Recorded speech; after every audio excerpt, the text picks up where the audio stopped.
Hey everybody, Hunter, Fisher, Trapper, Trader, Guide, Scout, and Interpreter, and just a country cook, Steve Hall here in Nashville, Tennessee, along with pretty Miss Sheila, that Alabama girl. Hi, Sheila. Hi. I mentioned Alabama because a lot of this has to do with the South.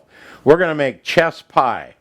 And they say that came from a slang of Southern, it's not pumpkin pie and it's not pecan pie, it's just pie.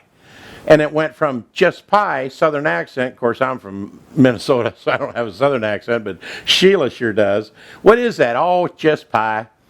And they changed it to chess, C-H-E-S-S, pie, because of that slang. Now, isn't that kind of funny? The other connection down there in Red Bay, Alabama, where her mom's from, is Margie Lancaster gave me this blender, and I've used it in so many recipes, but I never gave her a big thank you for giving it to me, and for our little kitchen here, and I just love it. So we're going to whip up some stuff, and we're going to make some good old Southern chess pie. Come on over here, and let's get started. Now we're going to start out with our butter, sugar, and vanilla, blending that up first. And what we did is we put 1 stick of butter in here and popped it in the microwave for about 20-30 seconds until it melted. Then we let it cool back to room temperature. Because we're going to use eggs in this recipe, we certainly don't want hot butter to cook the eggs. So we're going to put in 1/2 cup of butter, which is 1 stick, 2 cups of white sugar, and a teaspoon of vanilla in there.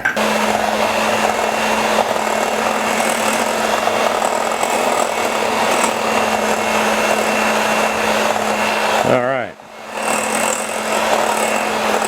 Now that we got that mixed up, we're going to add our eggs over here. Now we've got 4 eggs in here, just beaten lightly. We're going to kind of add them in there, a couple eggs at a time. Well, it's already looking good. And we'll zip in the other 2.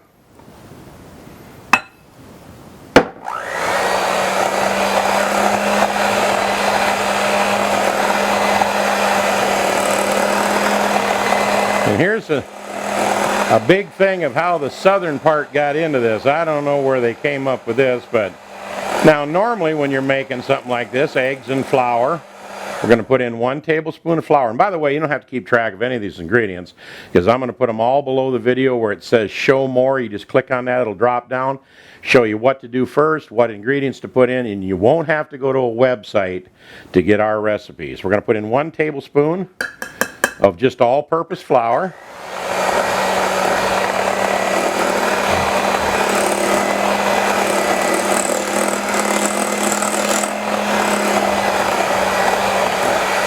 And somewhere in the South, years ago, somebody said, you know what, we eat cornbread all the time. We got cornmeal around here. We're going to make a nice little delicious treat, pie. Let's put some cornmeal in it. When I heard that, it just kind of wigged me out. 2 tablespoons of yellow cornmeal, fine ground. Turn that down just a little bit.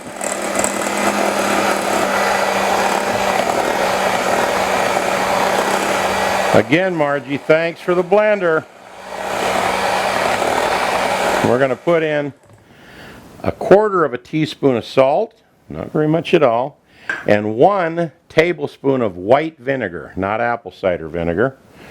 Put that in there. Let me blend that up as well.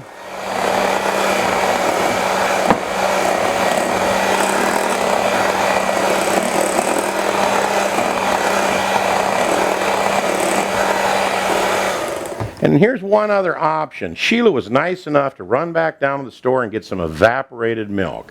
Now here's 1/4 cup of evaporated milk. Now you can use whole milk, you can use half and half. I've seen all kinds of different recipes, but those girls down there in the South, they said use evaporated milk, so that's what we're putting in here. If you don't have it, you can use half and half or whole milk, but we're going to put in 1/4 cup of that evaporated milk. And we're done. All we're going to do now is put it in this pie crust over here. Now there's 2 ways of thinking on that as well. Some people put their pie crust in the oven and bake the pie crust first for about 10 minutes. Then they let it cool. Then they pour the ingredients in. But this is just a store-bought one out of the freezer section that I've let to come to room temperature. And it is ready for our pie filling. You pop these out of here. Let's put this in here. Before I put this mixture in here, let me tell you, Sheila kind of talked me into it, so we may do the next one by putting in a cup of coconut, ground up coconut in there, and then pouring it in. It'll make the best coconut chess pie you ever ate. So let's fill this up though with the regular batch. Let me get that in there. And you want to kind of stop this about 1/4 inch from the top. And this recipe actually makes just a little extra. So I got to thinking, why not make Sheila a special little one in this little bacon dish. I'll pop it in the oven as well. And when it gets nice and golden brown, I might give her a little scoop of ice cream on top of here. I might put some nuts in this. I might put coconut in it. I don't know. But it'll be something special just for her, and that's why I put it in that little cup right there. And I'll tell you what we're going to do. Again, you don't want to overfill this. You want to stop it about 1/4 inch from the top when you're filling it, because it does puff up almost like a dome shape.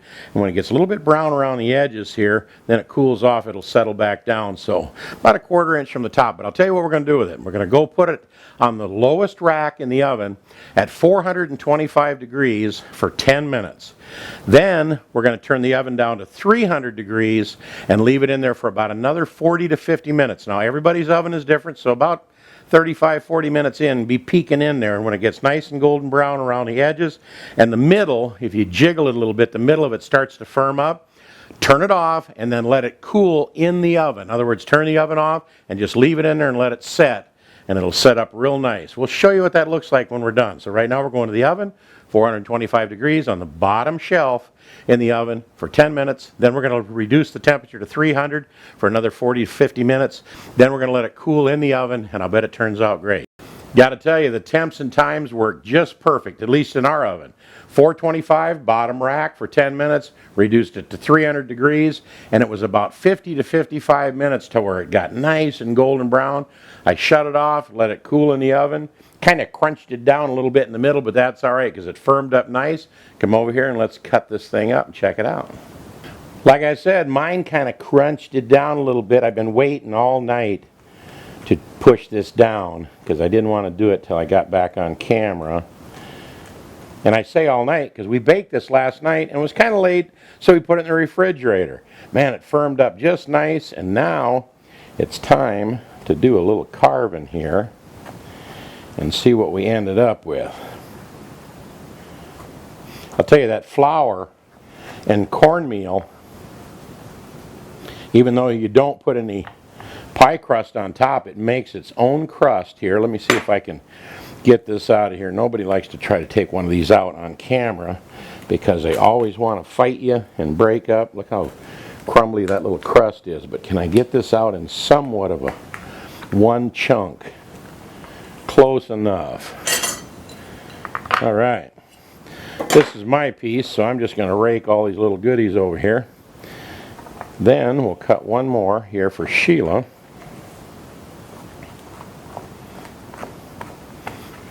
Aha! Of course, hers is perfect. Duh. Mine didn't want to let go on that crust edge. It was so flaky on the edge, which I guess is good because everybody's looking for a flaky crust. So I'm going to move this over here for just a second. Put this one up here.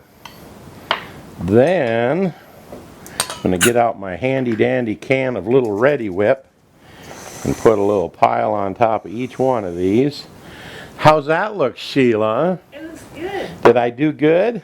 Yeah, turn this one around. Okay, this one? Yeah. Turn it like that? Oh, so you don't see the little mistake on the back? Look even. I like even. I do too. How's this look? Does that look pretty good? That looks great. That look great? Mm-hmm. We need a little camera shot for our little thumbnail on the YouTube, so we always freeze up like this for just 1 second. But I'll tell you, I think it's time to dig in and try this. This is her little thin flat fork, and I'm just gonna Take a little bit of that off to the side here. Get a little bit of whipped cream with it too. It's going to fight me on camera, it always does. Here you are, Sheila. Give me your verdict.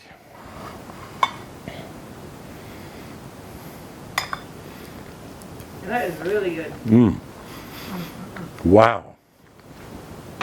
Now it's delicious cold, but you can also serve it warm or hot when it comes out of the oven. You'll have to let it cool down enough so you can cut it up, obviously, but wow. Is that a great flavor? It is awesome. It is absolutely awesome. We got to turn off the camera and eat the rest of this. Now that is funny. Sheila grabbed the saucer and started heading that way. I said, wait a minute, we got to close the show. So she put the saucer back, but she is waving her little fork at me like we need to close this thing out so we can eat the rest of this. This is chess pie. It's a southern treat. You can tell it was created in the South because they put cornmeal in there. Isn't that something? Yellow cornmeal, 2 tablespoons in there. But it is absolutely fabulous with all the goodies. Do those cook times. They'll work for you. It worked for us. I don't know why mine kind of sunk in the middle and left the little crunchies around the edge. But I don't care. It don't matter when you cover it up with whipped cream. Over here, you'll see little Shotgun Red's face pop up. And that means you can click on that with your mouse, subscribe to our channel. We really hope you do that. We want to thank our subscribers that we have already for watching all of our videos. You guys are so great. And in fact, if I get a little tip from another recipe off another YouTube channel, because I want to modify it a little bit for you guys, I watch their commercials at the very beginning because I want them to get their couple of pennies so they can buy more product and do more recipes. We hope you do the same. Over here, you'll see another recipe pop up in a little bit that we think you'll enjoy. If not, just check out all of them on the channel. And is this the best chess pie, southern chess pie you ever ate, Sheila? If it ain't, it ought to be. You betcha. We'll see you next time right here on Cooking with Shotgun Red. Turn the camera off, bring your fork over, let's get after this.